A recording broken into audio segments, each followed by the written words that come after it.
La prière et le jeûne sont importants. Mais laissez-moi vous dire qu'avant que votre prière et votre jeûne aient un sens et de la valeur dans l'esprit, votre état de cœur doit être juste. Le désir et la désespération de voir Jésus révélé et glorifié dans votre vie. Savez-vous, et vous m'entendez toujours donner cet exemple.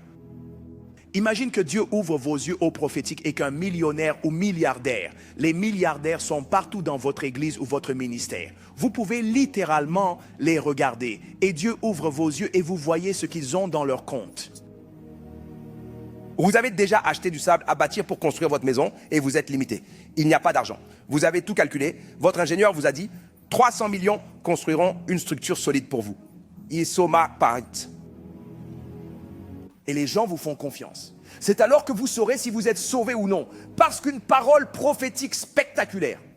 Et voyez les êtres humains, quand ils vous font confiance, ils deviennent sincèrement vulnérables envers vous.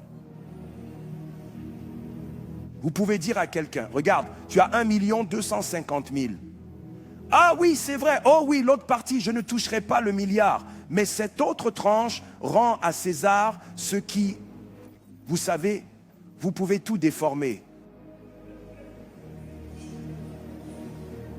Et ce n'est pas parce que vous parlez et que la personne tombe pendant que vous parlez, que c'est Dieu qui en est à l'origine. Tu vois, je t'ai dit que l'onction, tu peux mal utiliser l'onction. Il y a un niveau de charisme que l'onction apporte. Il y a une aura, c'est un parfum. Cela peut tout attirer à vous. C'est la raison pour laquelle les gens doivent être morts à eux-mêmes. Sommes-nous ensemble? Consécration. Hey, intimité.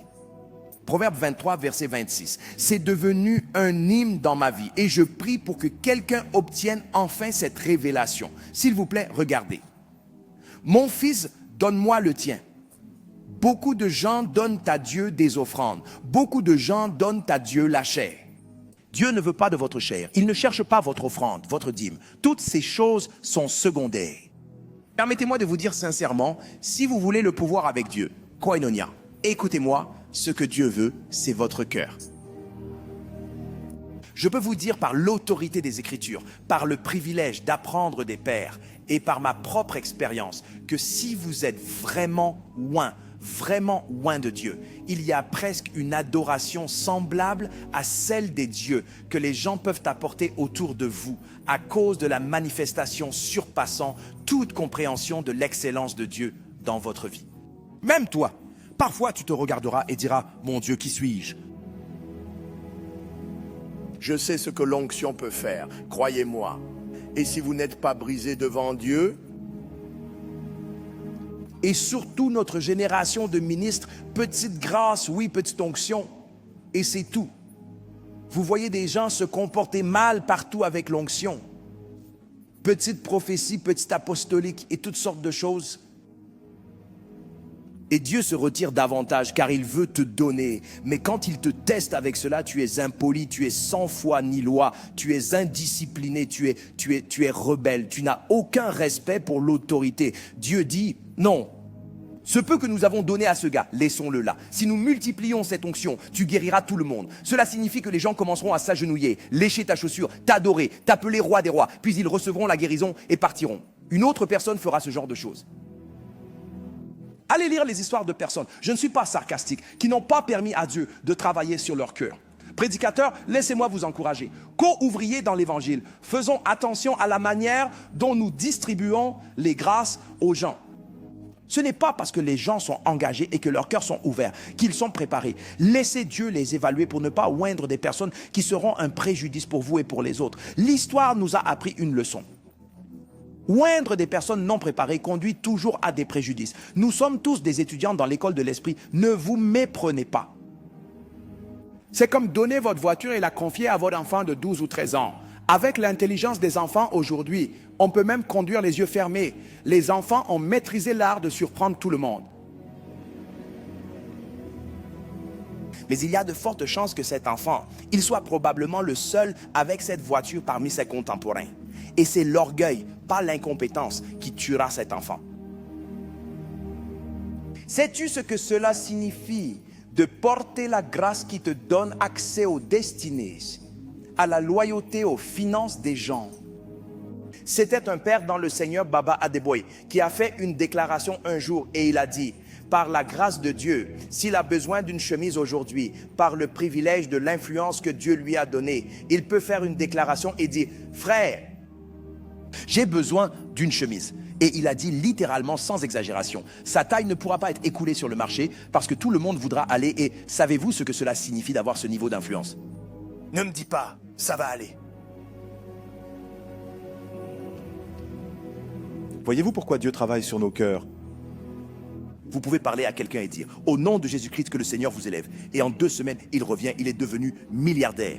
Et la personne vient à vous en tant que milliardaire et dit, homme de Dieu, je suis toujours votre garçon. Oh, une bonne nouvelle pour les oreilles d'un prédicateur. Un milliardaire est votre garçon. Apprenti de ce soir, pendant que tu ris, assure-toi de comprendre ce que je dis. Dieu exige la mort de la chair si tu dois porter un pouvoir authentique. Un milliardaire est ton garçon. Et peut dire, monsieur, on dirait que vous n'êtes pas heureux. Y a-t-il un problème? Que puis-je faire pour vous? Et Satan vient se tenir à vos côtés et dit, c'est comme ça que tu vas le permettre. Souviens-toi de ton enfance. Souviens-toi de combien tu as souffert. C'est ta chance maintenant. Et pourtant, l'Esprit de Dieu vous dit, ne touchez pas un naira de cet homme. Plutôt, semez dans sa vie et bénissez-le. Et vous dites, je rejette cet esprit. L'esprit qui n'est pas économiste pour utiliser votre cerveau et savoir que cela viendra de, je veux dire.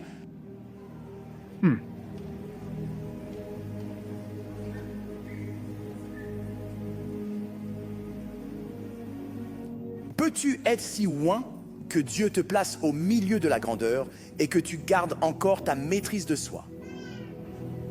Il y a aujourd'hui de nombreuses personnes riches qui fuient les églises, avec tout le respect, parce qu'on ne les laisse pas tranquilles.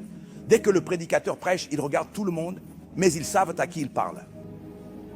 Et les gens disent, s'il vous plaît, ce n'est pas un coup d'être béni. C'est pourquoi la plupart des gens ne témoignent pas. Parce qu'ils savent que c'est un risque. Oh, voici ce que Dieu a fait. Nous venons d'acquérir 2 avions. Je veux dire un domaine et tout ça. Et le prédicateur applaudit. Et l'homme sait exactement ce que cet applaudissement signifie. Voyez, j'ai fait un vœu et une alliance que par le privilège de la grâce de Dieu, je ne le dis pas par la force de la chair. Ce ministère ne dérangera jamais personne à cause du thé et du pain. Si Dieu ne fournit pas la sagesse pour financer cette mission, je rentrerai honorablement chez moi et m'assiérai. Il vaut mieux s'asseoir et ne pas faire de ministère, mais garder son intégrité. Sommes-nous ensemble maintenant?